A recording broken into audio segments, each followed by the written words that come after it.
Jeremias, Kabanata 52.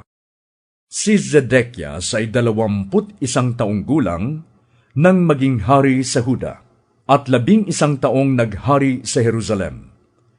Ang kanyang inay si Hamutal, anak ni Jeremias ng Libna. Tulad ng masamang ginawa ni Jehoiakim, ginawa rin niya ang mga bagay na hindi kalugod-lugod kay Yahweh. Nagalit si Yahweh sa Jerusalem at sa Huda, kaya sila'y itinakwil niya. At si Zedekias ay naghimagsik laban sa hari ng Babylonia. Noong 9 na taon ng kanyang paghahari, 10 araw ng 10 buwan, sumalakay sa Jerusalem ang buong hukbo ni Haring Nebukadnezar ng Babylonia. Kinubkob nila iyon at nagtayo sila ng mga toreng bantayan sa palibot. Ang pagkubkob ay tumagal hanggang sa 11 taon ng paghahari ni Zedekias. Noong 9 na araw ng 4 na buwan ng taong iyon, nagkaroon ng matinding taggutom sa lungsod. Walang makain ng mga mamamayan.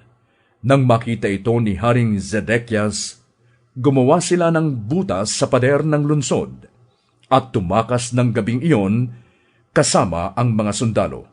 Dumaan sila sa pintuang bayan sa pagitan ng 2 pader, malapit sa hardin ng hari.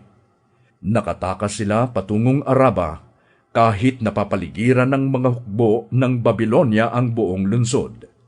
Ngunit hinabol ng hukbo ng Babylonia ang hari at inabutan si Zedekias sa kapatagan ng Jericho. Nagkawatak-watak ang kanyang mga kasama at iniwan siya. Binihag ang hari at dinala sa hari ng Babylonia na nooy nasa Ribla sa lupain ng Hamat. Doon siya hinatulan. Pinatay ng hari ng Babylonia ang mga anak na lalaki ni Zedekias sa harapan niya. Pinatay rin sa Ribla ang lahat ng pinuno ng Huda. Pagkatapos, dinukit ng hari ang mga mata ni Zedekias, ginapos, dinala sa Babylonia at ibinilanggo hanggang sa araw ng kanyang kamatayan. Noong 10 araw ng 5 buwan, ng 11 na taon ng paghahari ni Nebukadnezar sa Babylonia, si Nebuzaradan, kapitan ng mga bantay ng hari, ay nagpunta sa Jerusalem. Sinunog niya ang templo ni Yahweh, ang palasyo ng hari at lahat ng mga bahay doon, pati ang mga tahanan ng mga kilalang tao. Ang pader sa palibot ng Jerusalem ay iginuho ng mga sundalo ng Babylonia sa pangunguna ng kapitan ng mga bantay. Binihag ni Nebuzaradan ang mga taong nalabi sa lungsod, ang mga tumakas patungo sa hari ng Babylonia at ang mga nalabi sa mga manggagawa. Subalit, iniwan niya ang ilan sa pinakamahihirap sa lupain upang magtrabaho sa mga ubasan at bukirin. Sinira nilang lahat ang mga haliging tanso sa templo ni Yahweh, pati ang tuntungan at ang malaking lalagyan ng tubig na tinatawag na dagat-dagatang tanso, at dinala nila sa Babylonia ang mga tinunaw na tanso. Kinuha rin nila ang mga palayok, pala, gunting, mangkok, kutsara at lahat ng sisidlang tanso na gamit sa paglilingkod sa templo. Kinuha rin ng kapitan ng mga bantay ang mga kopa, apuyan, mangkok, palayok, kandelero, kutsara, at tasang yari sa ginto at pilak. Hindi na makayang timbangin ang tanso ng 2 haligi ng dagat-dagatang nasa ilalim ng tuntungan at ng 12 hugis bakang tuntungan. Ang mga ito'y ipinagawa ni Haring Solomon para sa bahay ni Yahweh. Ang isa sa mga haligi, 8 metro ang taas at 5.5 metro ang bilog. Walang laman ang loob nito, ngunit 4 na daliri ang kapal ng tanso niyon. Ito'y may kapitel na tanso rin, 2.5 metro ang taas.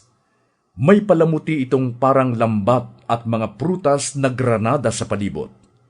Ang lahat ng ito'y yari sa tanso. Ang isa pang haligi na may mga palamutiring granada ay kahawig ng unang haligi. May 96 na lahat ang palamuting granada na nakikita, ngunit 100 lahat ang nagawa na makikita sa buong palibot. Kinuha ng kapitan ng mga bantay ang punong paring si Seraias at si Zepanias ang pangalawang pari, pati ang 3 pinuno sa templo. Kumuha rin siya sa lungsod ng isang pinuno na mamamahala sa mga mandirigma. 7 lalaki sa konseho ng hari na naroon pa sa lungsod, 1 kalihim ng kapitan at siyang nagsasanay sa mga tao para sa pakikidigma, at may 60 lalaking naroon pa rin. Sila'y dinala ni Nebuzaradan sa harapan ng hari ng Babylonia sa Ribla na nasa lupain ng Hamat.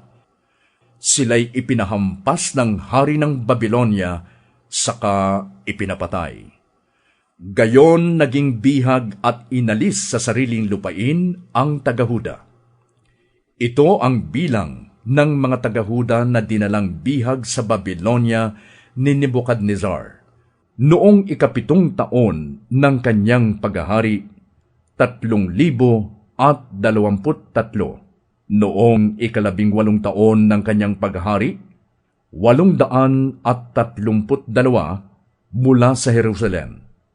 Noong 23 taon ng kanyang paghahari, 745 na dinalang bihag ni Nebuzaradan.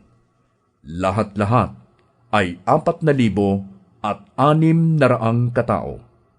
Noong 25 araw ng 12 buwan ng 37 taon ng pagkakabihag ni Haring Jehoiakim ng Huda, pumalit na hari sa Babylonia si Evil-Merodach. Naging mabuti ito kay Haring Jehoiakim ng Huda at pinalabas siya sa bilangguan. Pinakitaan ng kagandahang loob at binigyan pa ng katungkulang mas mataas kaysa mga haring kasama niya sa Babylonia. Kaya't hinubad na ni Jehoiakim ang kanyang damit bilanggo at namuhay sa kalinga ng hari sa natirang mga taon ng kanyang buhay. Araw-araw, ang kanyang pangangailangan ay ibinibigay ng hari ng Babylonia habang siya'y nabubuhay hanggang sa araw ng kanyang kamatayan.